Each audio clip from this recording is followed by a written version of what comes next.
एक जादुई जंगल था जहां पेड़ों की छांव तारे छूती थी। वहीं रहती थी एक सुनहरी लोमड़ी, लोमा।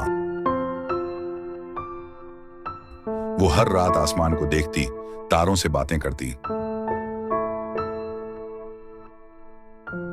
क्या तुम कभी नीचे आओगे?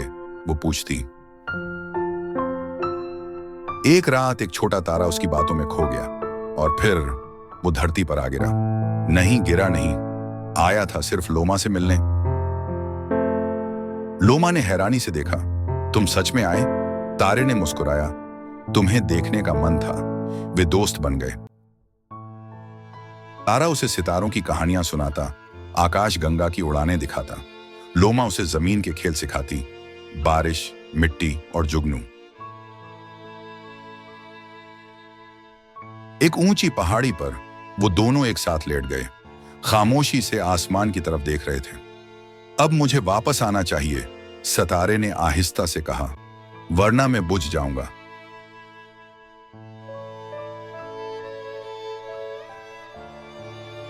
चांदनी में सितारा आहिस्ता आहिस्ता तुलवा हो रहा था।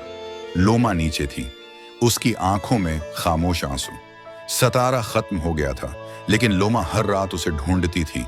वही चंगारी जो थोड़ी देर के लिए चमकती थी। एक है सितारा, हर रात पलक झपकता है, जैसे कहे, मैं यहां हूं, बस ऊपर से देख रहा हूं। लोमा फिर मुस्कुराई। अब वो जान गई थी, दोस्ती कभी खत्म नहीं होती, बस कभी कभी आसमान में छिप जाती है।